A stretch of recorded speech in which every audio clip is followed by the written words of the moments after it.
Rabindranath Tagore, um nome que ecoa através de continentes e gerações, conhecido como o poeta do mundo ou Gurudev. Mas quem foi o homem por trás desses títulos?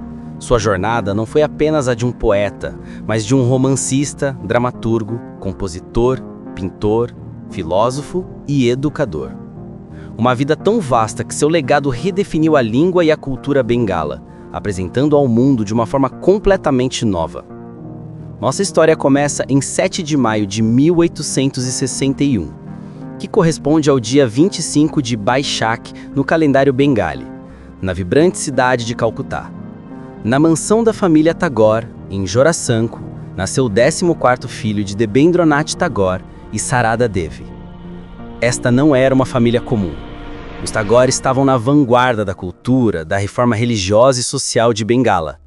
Foi nesse ambiente, rico em tradição e ao mesmo tempo ávido por mudança, que a mente do jovem Rabindranath começou a ser moldada. O que se vivia dentro da mansão de Jorasanko era de fato excepcional. Era um mundo livre das convenções rígidas da época. A arte, literatura, música e teatro não eram passatempos, eram o ar que se respirava. Foi ali, nesse caldeirão cultural, que ele se familiarizou com a literatura bengala e inglesa. Aprendeu música e atuação com seus irmãos e cunhadas. Essa imersão constante na arte deu a ele uma educação muito mais profunda e libertadora do que qualquer escola poderia oferecer. E por falar em escolas, sua experiência com a educação formal foi amarga. Ele foi matriculado em diversas instituições, como o Oriental Seminary e a St. Xavier's School, mas somente inquieta, não se adaptava a nenhuma delas. As regras, as provas, a rotina sufocante, tudo isso afligia seu espírito livre. Ele mesmo confessará mais tarde que a natureza lá fora, o mundo para além dos muros da sala de aula, foi sua verdadeira professora. Esta aversão à escola, no entanto, não impediu sua paixão pela escrita.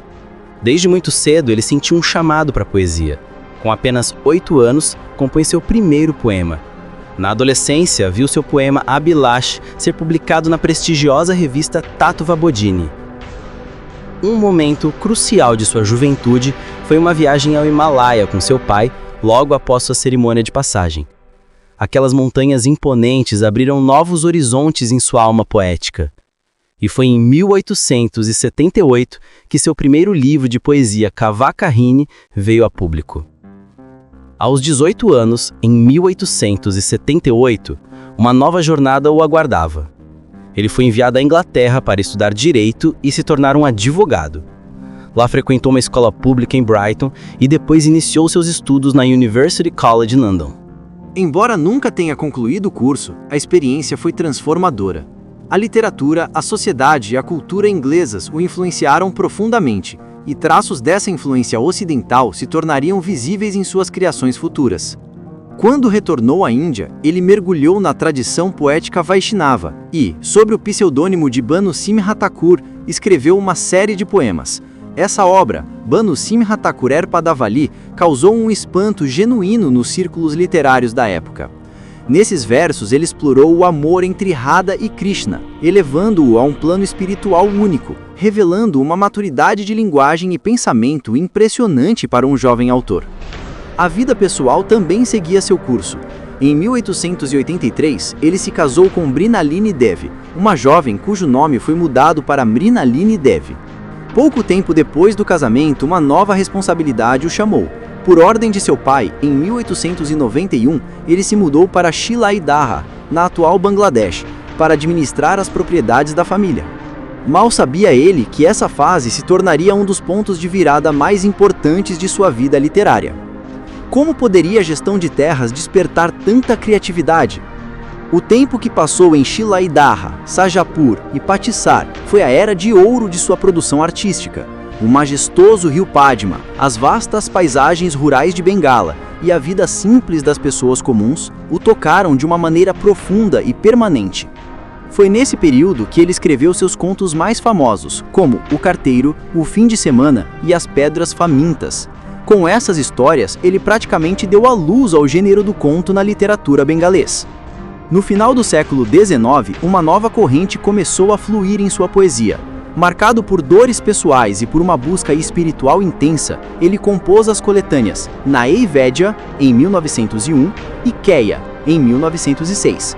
Nesses livros, temas como o patriotismo, a reflexão sobre Deus e a profunda filosofia sobre a vida e a morte ganharam o espaço central.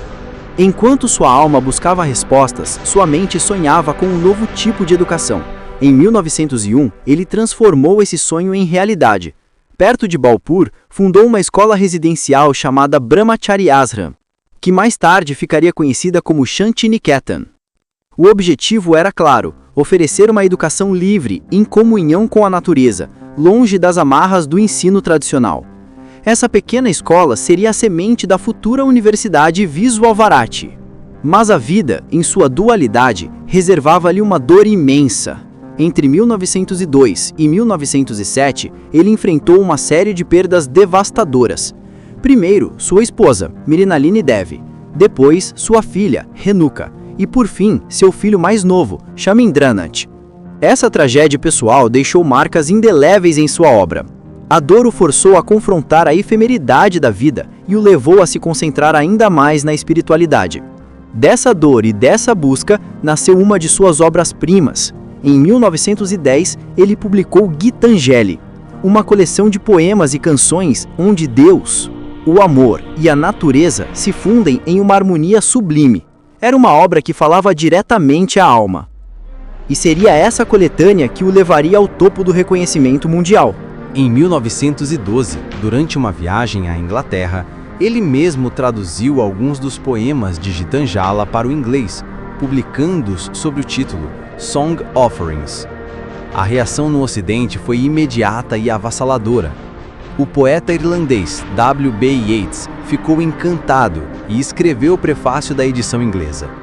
O resultado dessa aclamação foi extraordinário. Em 1913, Rabindranath Tagore recebeu o Prêmio Nobel de Literatura. Ele se tornou o primeiro não-europeu, o primeiro asiático a receber essa honra. O Nobel catapultou sua fama para um nível global. Ele viajou o mundo, Europa, América, Japão e China. Suas viagens não eram apenas turísticas, eram diálogos. Ele trocava ideias com artistas e intelectuais de diferentes culturas, consolidando sua imagem como um Vishwakavi, um poeta do mundo. E quando se pensava que seu gênio já havia se manifestado de todas as formas possíveis, ele surpreendeu a todos. Por volta dos 70 anos, na década de 1920, Tagore começou a pintar. De forma inesperada, ele revelou mais uma faceta do seu talento. Suas pinturas, com um estilo experimental e uma liberdade formal notáveis, carregavam a mesma profundidade de seus escritos e também foram aclamadas internacionalmente. Seu talento musical também era prodigioso. Ele não apenas escrevia as letras, mas também compunha as melodias. A música que criou, hoje conhecida como Rabindra Sangeet, é um tesouro nacional. Além disso, ele foi pioneiro em um novo gênero, o drama dançado. Em obras como Chitrangada, Chandalika e Shyama, ele mesclou de forma magistral a música clássica indiana, o folclore e as harmonias ocidentais. Sua filosofia de vida estava encapsulada em Santiniketan. Ele acreditava em uma educação que valorizasse a criatividade, a humanidade e a conexão com a natureza, em oposição ao aprendizado mecânico.